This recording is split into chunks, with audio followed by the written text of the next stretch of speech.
Infeksi atau penyakit adalah serangan dan perbanyakan diri yang dilakukan oleh patogen pada tubuh makhluk hidup patogen. Pada makhluk hidup patogen penyakit infeksi diantaranya mikroorganisme.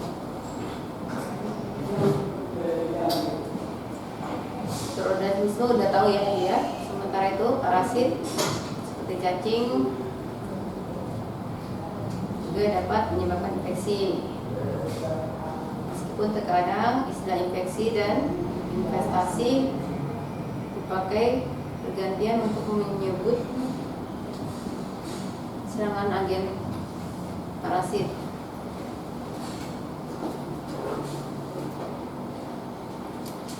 Jadi infeksi itu masuknya mikroorganisme ke dalam tubuh induknya ya, inangnya. Bisa itu manusia, bisa itu ke makhluk hidup lain, hewan. Tumbuhan bisa juga nggak? Bisa. Pernah ngeliat nggak daun-daun yang ada putih-putihnya karena jamur? Bisa juga ya. Tapi ini kita membicarakan infeksi yang terjadi pada manusia ya, karena kita bukan dokter hewan atau ahli tumbuh-tumbuhan yang membahas tentang infeksi pada hewan dan tumbuhan ya. Jadi maksudnya mikroorganisme atau parasit ke dalam tubuh manusia ya. Udah sampai sini ngerti nggak yang ini? Mudah ya dimengerti ya.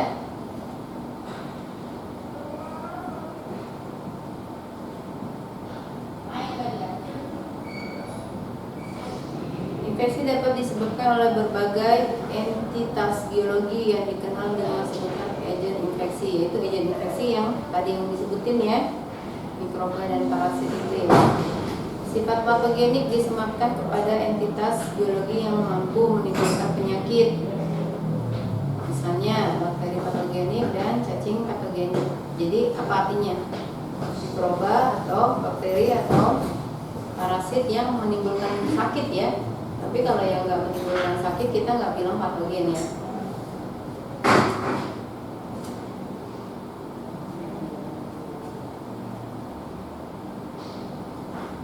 Infeksi yang menimbulkan gejala dan tanda yang terlihat jelas disebut infeksi klinis.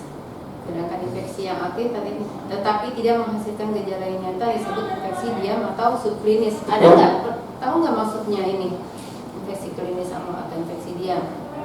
Ini jadi pertanyaan kan? Nah, infeksi klinis itu yang kelihatan. Kita bisa ngelihat nih, oh ada orang lagi sakit nih, demam, badannya lemah, terus demamnya itu nggak cuma dipegang dari tangan, bisa aja dia habis kena panas-panasan masuk dipegang, wah anaknya demam. Enggak begitu juga, diukur suhunya. Suhu normal berapa?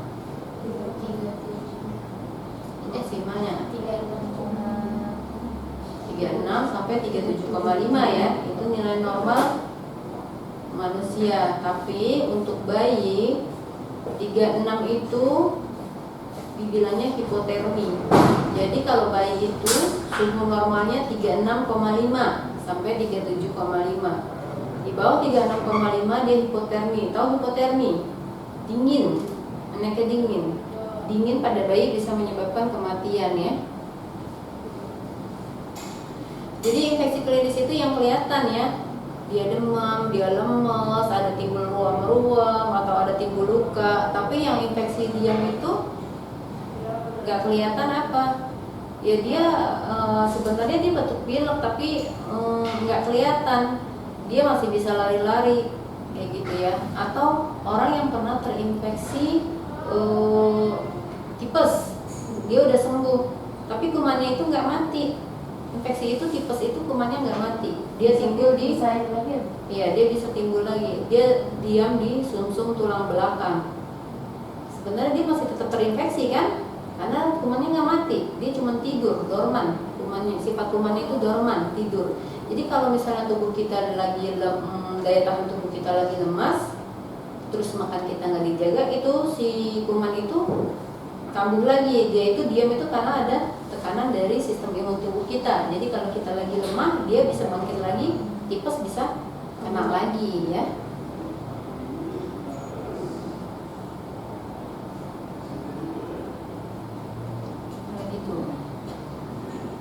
Individu terinfeksi dapat melawan infeksi menggunakan sistem imun mereka. Nah, itu tadi ya, mamalia yang terinfeksi bereaksi dengan sistem imun bawaan yang seringkali menyebabkan peradangan dan kemudian diikuti oleh sistem imun adaptif.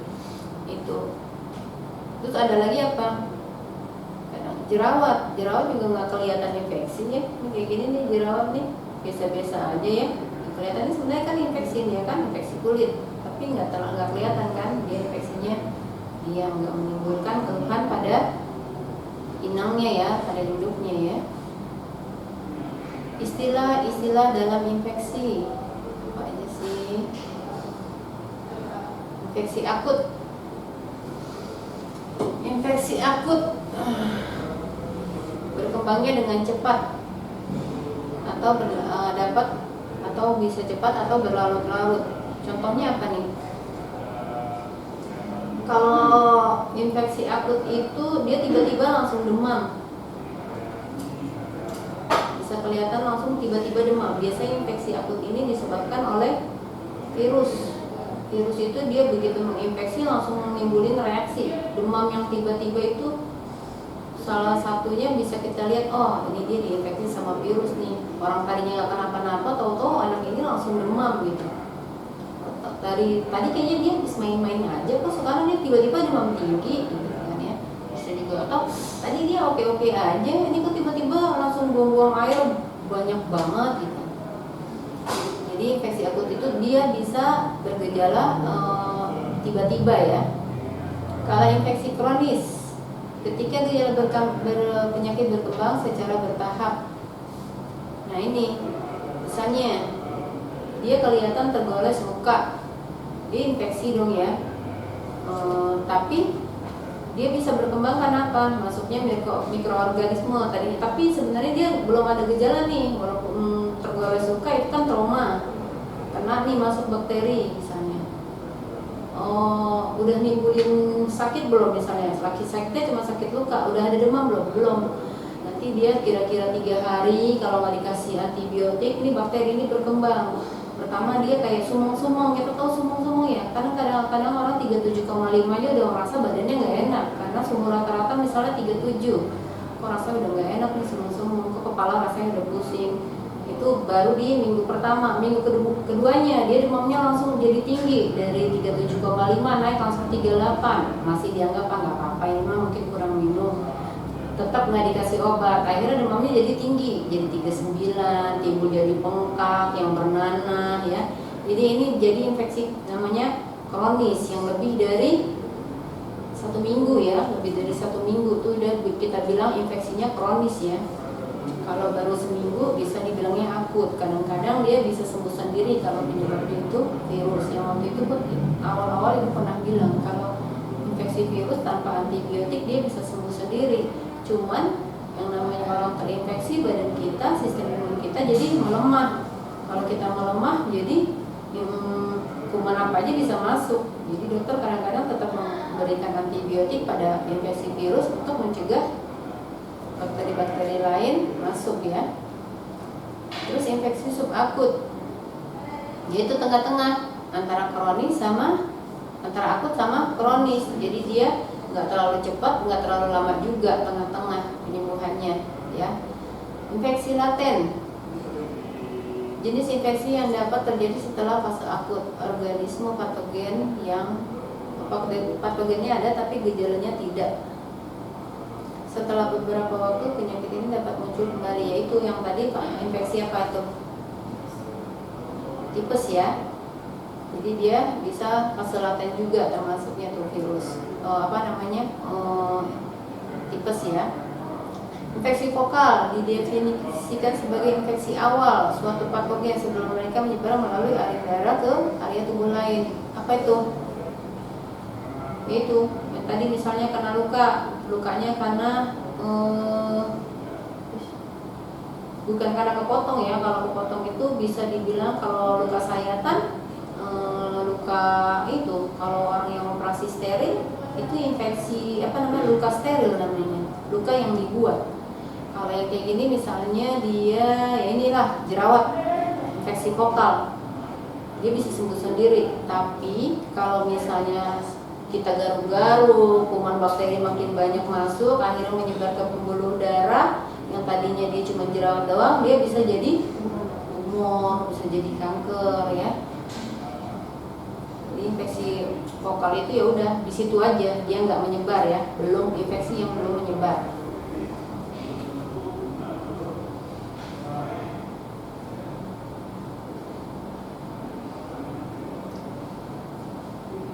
Penyakit infeksi dihasilkan dari interaksi antara jumlah patogen dan sistem pertahanan inang yang mereka infeksi. Tampilan tingkat keparahan dihasilkan. Nah ini ya.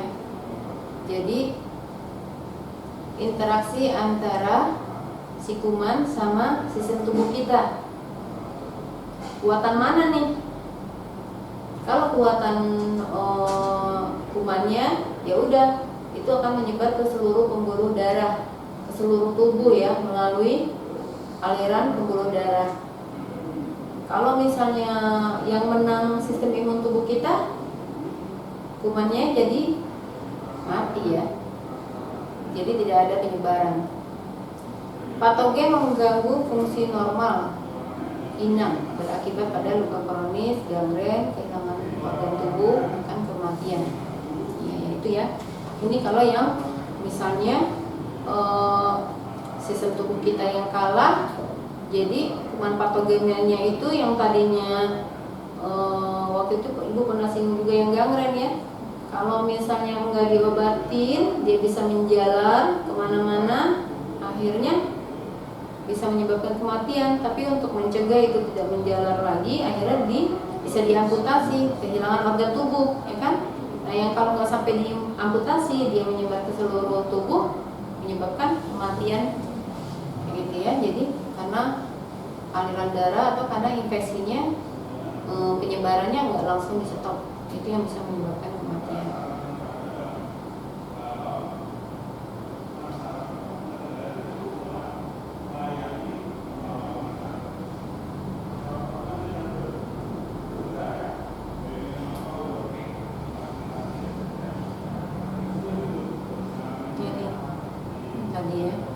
Jadi infeksi itu kalau yang menyebabkan penyakit baru disebutnya sifat patogen ya, menyebabkan penyakit. Tapi kalau yang tidak ada sifat patogennya yang berguna buat tubuh, ini jarang dibahas ya. Biasanya dipakai sama perusahaan-perusahaan justru untuk mengalahkan infeksi-infeksi patogen ini ya. Penyakit infeksi disebabkan oleh organisme infeksius. Ini udah hampir sama ya, penyebab terjadinya infeksi hampir sama yang tadi udah ibu jelasin ya. Kita lanjut aja ya.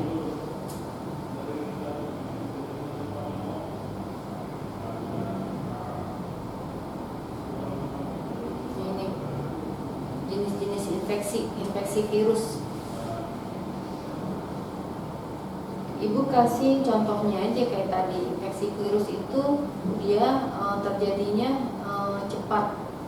Ada infeksi virus yang menular, ada yang enggak menular. Yang menular apa? Cepat menularnya. Flu ya, flu, sakit mata, konjungtivitis, matanya merah, kita deketan aja, cepet deh kenanya.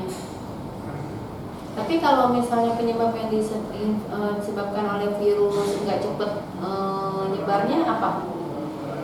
Contohnya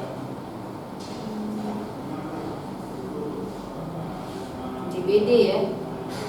DBD ini penyebabnya virus, tapi dia dibawa oleh nyamuk.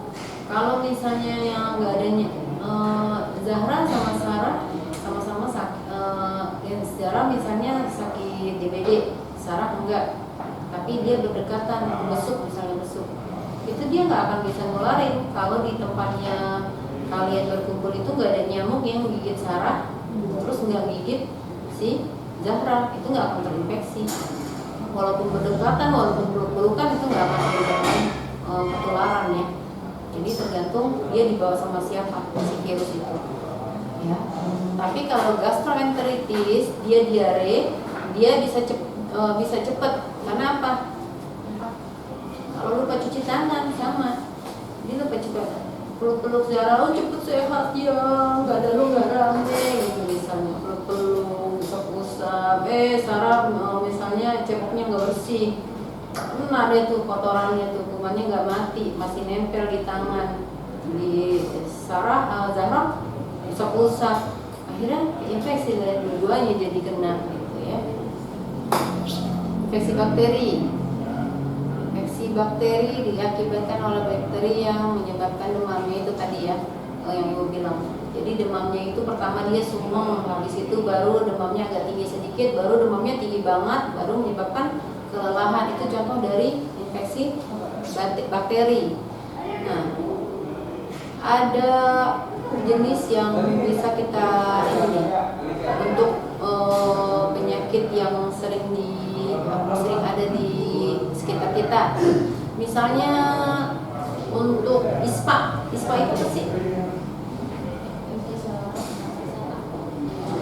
Contohnya influenza, flu termasuk dari ISPA, influenza, batuk-batuk. Jadi kalau diare yang disebabkan sama virus sama diare yang disebabkan sama bakteri itu kelihatan tuh bedanya. Kalau diare yang disebabkan sama virus, dia itu nggak bau, tapi dia bentuknya cair, benar-benar air banget. Pada anak-anak, pada orang dewasa bisa ketahuan tuh, bentuknya air banget. Jadi dia itu kayak dibilangnya kayak keran, pupnya benar-benar air doang, ampasnya cuma sedikit. Itu yang disebabkan sama virus. Tapi kalau yang disebabkan sama bakteri, dia pupnya banyak, konsistensinya juga sama, lembek, dan baunya busuk. Kalau bakteri itu kan untuk pembusukan ya. Nah, jadi ciri khasnya itu baunya luar biasa. Flu yang disebabkan oleh virus sama flu yang disebabkan oleh bakteri juga beda. Perbedaannya di mana?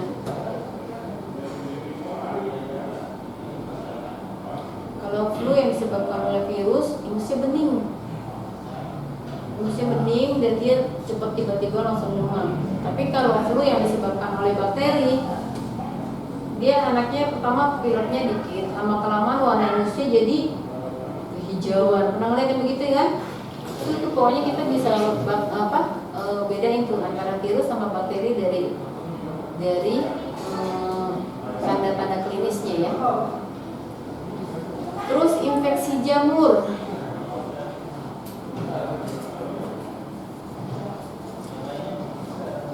Di daerah yang beriklim tropis dan hangat dengan kelembapan yang tinggi. Pernah ngeliat arthritis foot? Infeksi jamur kulit, kuku. Penyakit infeksi arthritis foot itu kayak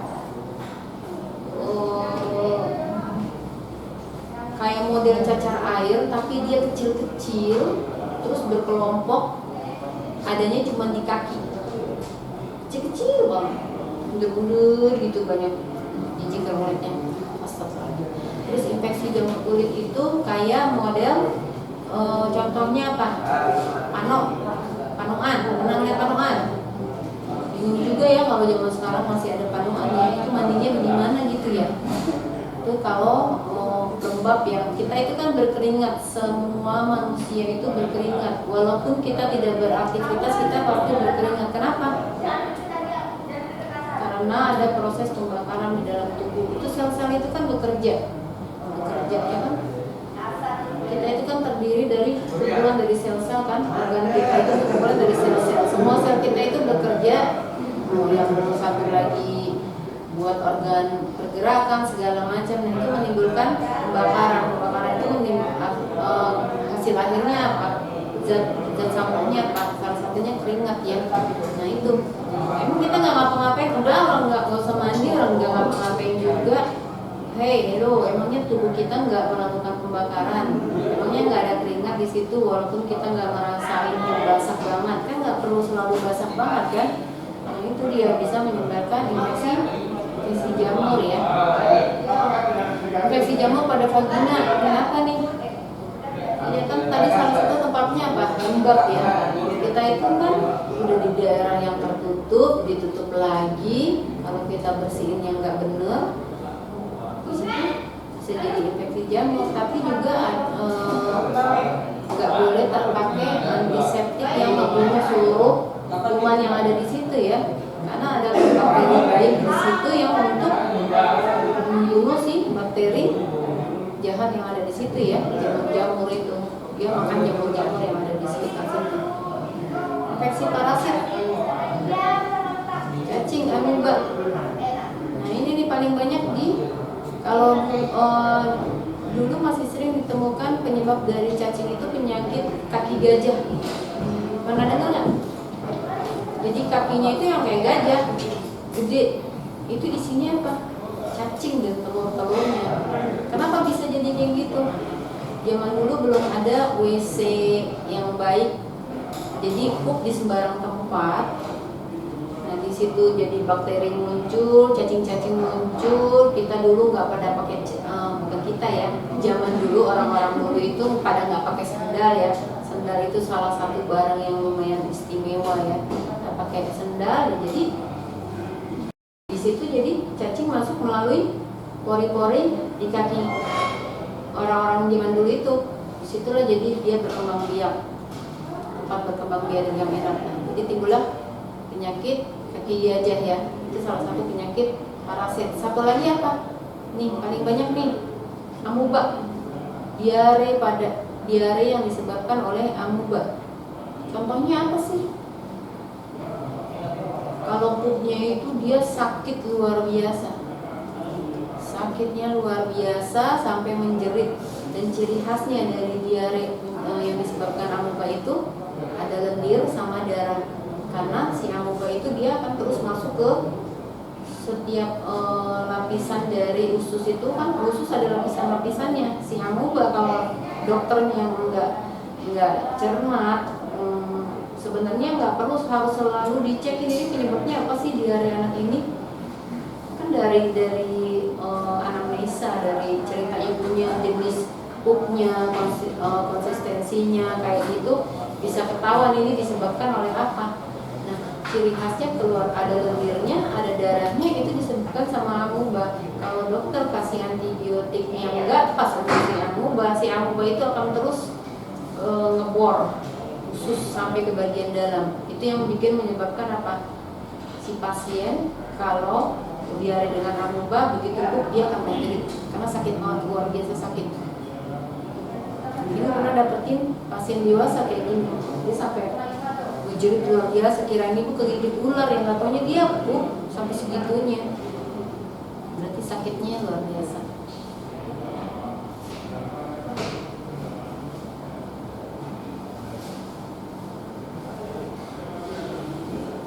Yang secara langsung dari penderita ke orang lain, ayo puji, contohnya apa? Tuh, melalui itu tuh. Contoh penyakitnya apa?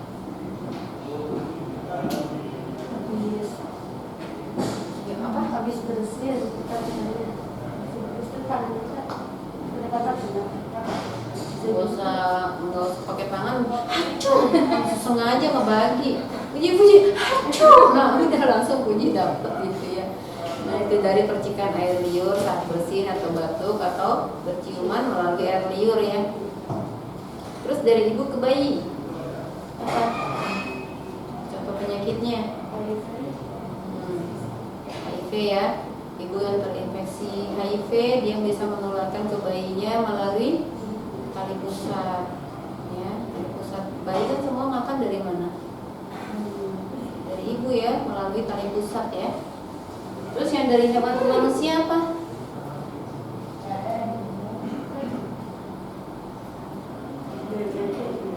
Ya tadi ya.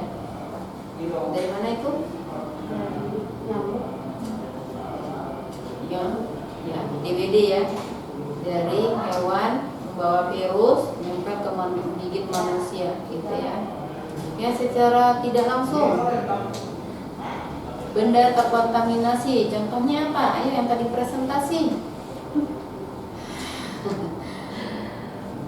Ya, kalau sekarang kan lagi COVID gitu ya, Mia.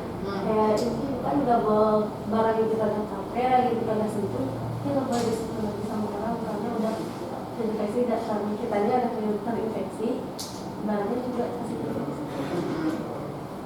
Jadi kalau makanya kalau sekarang jarum suntik itu satu orang satu langsung dibuang kan. Kalau zaman dulu ibu masih ngalamin itu waktu sekolah. Jarum suntiknya itu, tempat suntikannya itu harus disterilin. Jadi udah dipakai karena dia terbuat dari besi, dia harus disterilin agar bisa dipakai sama orang lain.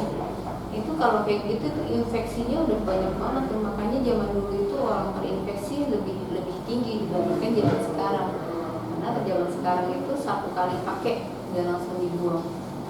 Terus dari makanan dan minuman yang terkontaminasi. Misalnya contohnya apa nih?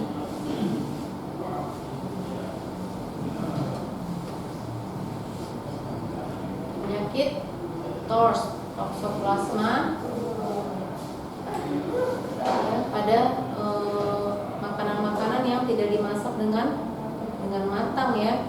Kalau kayak lalap-lalapan itu kalau dicucinya nggak bener, kalau ada parasit yang nempel di sayur-sayuran itu bisa masuk ke kita, bisa jadi diare juga ya.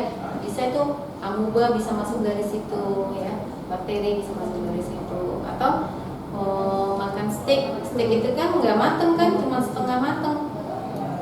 Kita emang bisa ngelihat kalau ada di situ ada telur cacing atau nggak bisa lihat kan, masuk ke kita jadilah penyakit gitu ya.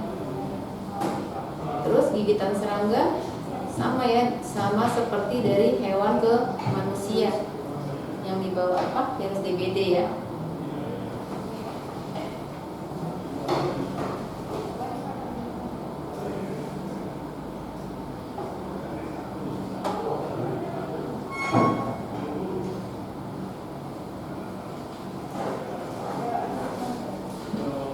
Coba bacain lagi proses terjadinya infeksi.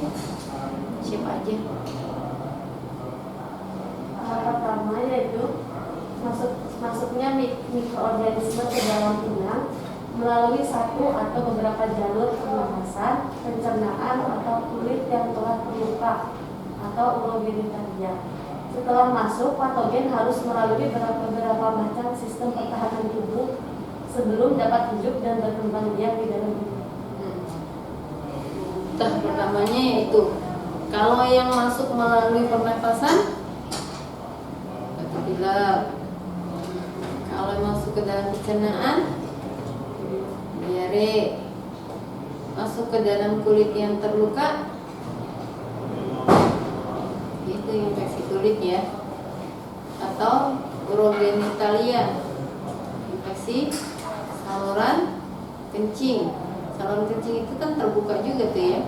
Saluran kencing kita terbuka, kalau tertutup kita nggak bisa pipis, masuk ke situ. Jadi sebelum dia jadi infeksi, dia melalui beberapa tahap ya, karena kita punya sistem pertahanan tubuh. Jadi sebelum si kuman itu berkembang biak itu ada pertahanan tubuh kita. Jadi ada sel darah putih, apalagi sih sistem pertahanan tubuh kita. Kita belum masuk ke sistem imun ya, belum masuk ya. Jadi sistem imun kita tuh ada dari yang dari kayaknya udah pernah yang leukosit, belum sih? Sel darah putih ya, sel darah putih itu apa sih namanya, tentara pertama di dalam tubuh kita untuk melawan kuman. Kalau misalnya sel darah putih udah nyerah, nggak bisa nih ngebunuh kuman-kuman, nanti ada namanya sel B sama sel T. Itu sistem imun yang kedua tuh. Nah, dia itu bantuin si leukosit untuk nyerang penyakit. Kalau sel B sama sel T itu nggak bisa bantuin juga, ada lagi yang lainnya. Nanti dia itu bahwa balon pertara yang ketiga, dia namanya sistem imun khusus. Sistem imun khusus itu yang ngebantu sel T dan sel B, dia itu ngelawan si kuman. Kalau misalnya kuman itu tetap dia lebih kuat, udah dia bisa ngalahin seluruh sistem imun tubuh kita. Akhirnya jadi mulailah dia bisa berkembang biak. Ini proses infeksi dimulai dari sini. Yang tahapan keduanya, ayo gantian. Tahap kedua yaitu peletakan. Beberapa bakteri seperti Escherichia menggunakan enzim untuk melekat pada permukaan sel inang mereka. Bakteri lain memiliki molekul adesi pelekatan pada permukaan sel mereka. Dinding sel yang hidrofobik sehingga mereka dapat menempel pada membran sel inang. Ya, itu dia udah mulai berkembang biak, udah memperbanyak diri, dia nempel tuh ke sel target ya, sel inang. Jadi yang mau dikenain yang mana nih? Kalau yang dikenain dia jadi penyakit diare, yang dikenain apa? Bagian usus ya, dia nempel di situ karena dia punya sifat pelekatan, adesi, dia nempel di situ. Kalau dia mau kenanya flu, dia nempelnya di saluran pernapasan ya. Jadi tergantung dia mau, si kuman itu mau nempelnya di mana. Karena kan semua virus, bakteri bisa nyebabin semua penyakit kan. Tergantung dia nempelnya di organ mana, akhirnya dia bilang penyakit itu jadi ditentuin namanya apa gitu ya. Nah, sudah nempel di situ, akhirnya yang ketiganya, Bakteri invasif adalah bakteri yang dapat masuk ke dalam sel inang atau menembus permukaan kelenjar mukus sehingga menyebar dari titik awal infeksi. Kemampuan invasif didukung oleh adanya enzim yang mendegradasi matriks ekstraseluler seperti kolagenase. pas dia udah nempel, dia bikin apa? Kalau invasif itu artinya dia udah mau bikin tiang-tiang ya, udah menancapkan tiang-tiang. Kayak kita misalnya udah enak nih di sini nih, kita bikin camping aja di sini, bikin tenda ada dia di situ ya. Dia ngeluarin apa deh buat menunjang campingnya dia jadi enak tuh di dalam tubuh manusia ya. Ngeluarin enzim, pokoknya dia ngeluarin segala sesuatu yang bisa bikin tubuh kita menjadi lemah ya.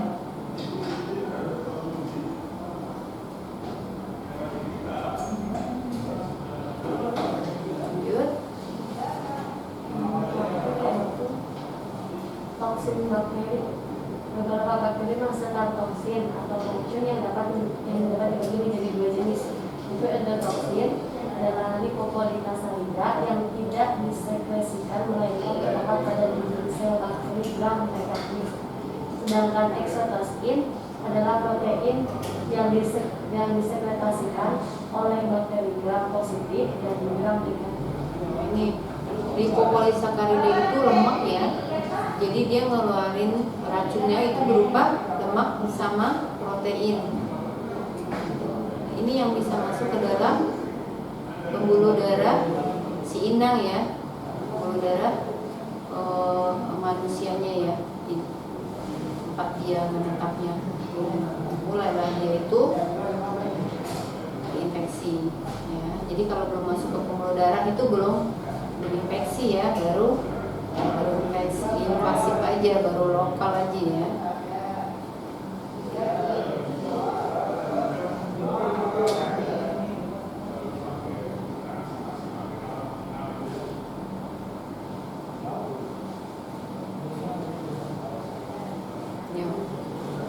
Reaksi infeksi terjadi pada penjamu disebabkan oleh adanya sifat-sifat spesifik mikroba patogen. Infeksivitas kemampuan mikroba patogen untuk berinvasi yang merupakan langkah awal melakukan serangan ke penjamu melalui akses masuk yang tepat dan selanjutnya mencari jaringan yang cocok untuk melakukan multiplikasi. Nah, itu dia ya. Yang tadi gue bilang, dia jenisnya mau kemana nih? Kalau dia mau ke infeksi saluran pernapasan, udah dia nempelnya di saluran pernapasan ya, dia mencari jaringan yang cocok sama kondisi si kumannya itu ya. Oh, ini yang enak nih buat saya nih di sini nih, ya udah masuknya ke saluran pernapasan. Lanjut. Gantian aja gantian. Virulensi langkah mikropatogen berikutnya adalah melakukan tindakan destruktif atau bersifat memusnahkan atau menghancurkan terhadap jaringan dengan menggunakan enzim perusakan. Ya. Jadi kalau dia menggunakan enzim tadi apa? Lemak sama protein, lipopolisakarida ya. Dirusak sekitarnya. Kalau misalnya yang di mukus yang paling sering, jadi mukusnya itu fili-filinya usus itu dibikin gundul. Kalau saluran pencernaan itu kan kayak ada rambut-rambut halus, dia yang untuk menangkap sari-sari makanan. Nah, sama si kuman yang sudah nempel di dinding mukus itu, sekitarnya itu dirusak. Semuanya dirusak ke fili-fili ususnya itu. Jadi apa? Makanan yang masuk loss aja. Jadi dia makan apa, keluar apa, karena nggak ada penyerapan. Fili-fili ususnya sudah dirusak sama si bakteri tadi ya, atau si virus tadi. Lanjut. Antigenitas. Selain melakukan kemampuan destruktif, mikropatogen juga memiliki kemampuan merangsang timbulnya mekanisme pertahanan tubuh terjamu melalui terbentuknya antibodi. Ya, betul. Jadi kan dia sudah ngeluarin enzim lemak sama protein ya. Tubuh pinter nih, udah masuk ke pembuluh darah. Sel tubuh kita itu punya yang namanya sel memori. Jadi kalau misalnya si lemak dan proteinnya itu diserap oleh sel memori, itu fungsinya apa? Nanti kalau misalnya dengan kuman dengan jenis yang sama, si sel memori ini udah kenalin, ini dia nih yang kemarin masuk nih, yang bulan lalu masuk nih, sekarang dia masuk lagi. Jadi si sel memori ini, mekanisme pertahanan tubuh kita, antibodi kita yang namanya sel memori udah kenal sama si kuman atau bakteri yang menyebabkan infeksi sebelumnya ya. Jadi begitu dia masuk, dia bisa menyerang duluan. Jadi istilahnya justru racun yang dikeluarkan sama si bakteri dia ambil sama tubuh, dijadiin senjata buat dia membunuh si bakteri yang nanti akan datang dengan jenis yang sama. Lanjut. Toksigenitas. Selain mempunyai kemampuan destruktif melalui enzim perusaknya, beberapa jenis mikroba patogen dapat menghasilkan toksin yang sangat berpengaruh terhadap perjalanan penyakit. Itu ya. Jadi selain diambil, dia juga bisa menyebabkan infeksi ya, menyebarin ke seluruh tubuh. Lanjut. Patogenitas, sifat-sifat infeksivitas, virulensi serta toksigenitas mikroba patogen pada satu sisi dan sifat antigenitas mikroba patogen pada sisi yang lain, dan menghasilkan gabungan sifat yang disebut patogenitas. Gitu. Patogenitas itu jadi dia punya dua jenis. Yang satu bisa menyebabkan antibodi buat kita, diambil oleh sel memori. Yang satunya lagi menyebabkan infeksi. Gabungan dari kedua jenis itu disebutnya patogenitas.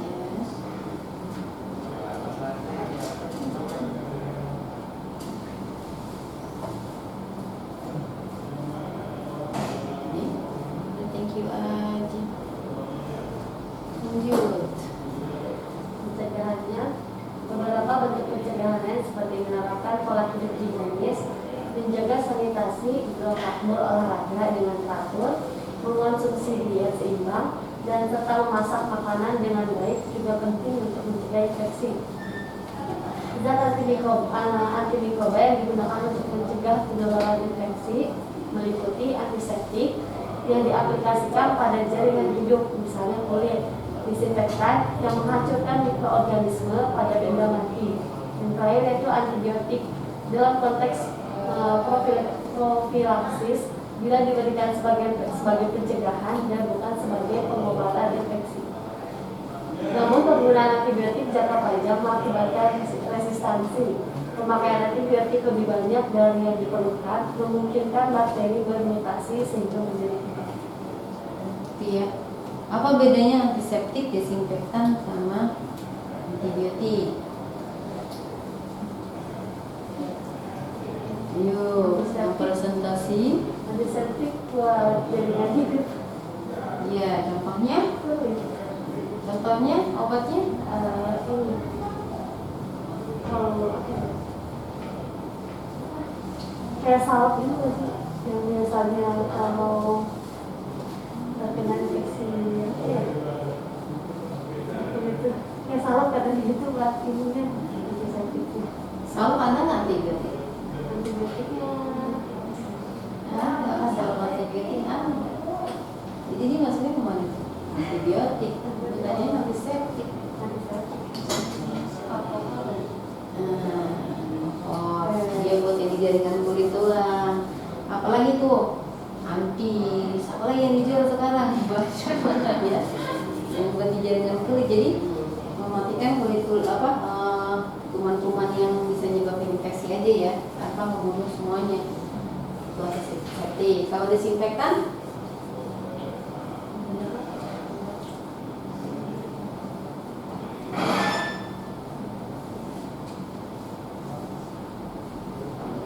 sama, tapi dia untuk benda mati ya. Misalnya ada cairan yang buat sterilin pada benda mati. Dulu ada tabletnya apa namanya ya? Kalau kita buka tuh aromanya langsung bikin mata sakit, bikin hidung sakit. Tablet apa ya? Sekarang sih udah nggak dipakai karena semuanya udah pakai alat sterilisator. Nggak pakai gitu-gituan lagi. Dulu masih pakai. Apa sih tabletnya itu namanya? Kalau ibu ingat namanya ya, Michelle ya. Jadi dia itu buat menghilangkan mikroorganisme pada benda mati dimasukin. Jadi misalnya handskun dulu nggak sekali pakai. Itu handskun udah dari luar masih dipakai, dicuci, dijemur, dikeringin, dibolak-balik. Itu tugas kita begitu. Praktek ke rumah sakit cuman apa? Bersihin handskun ya, bersihin alat-alat kesehatan, dikeringin. Habis itu udah dikeringin, dimasukin ke dalam kayak semacam toples, dimasukin tablet buat desinfektan gitu. Kira-kira udah 24 jam baru boleh dipakai lagi. Jadi dia ada beberapa tabung. Untuk steril kain kasa juga kita tahu kain kasa juga begitu, pakai tablet. Ini nggak ada yang namanya autoclave, alat mesin desinfektan yang kayak sekarang. Biasanya orang ibu umur 15 tahun, jadi udah lupa ya, sekarang udah banyak umurnya. Jadi udah lupa nama tabungnya apa, udah gak ketemu lagi soalnya waktu sekolah dulu masih kecil. Nah kalau antibiotik ya itu, jadi antibiotik ada yang untuk pencegahan namanya profilaksis, ada antibiotik yang untuk pengobatan. Kalau yang profilaksis ya itu yang gue bilang.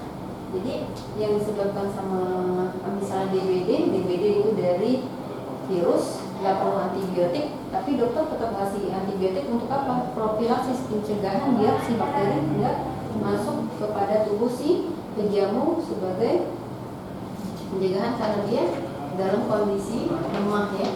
Kondisi lemah yang bagi kita menurun, menyebabkan mikroba apa aja bisa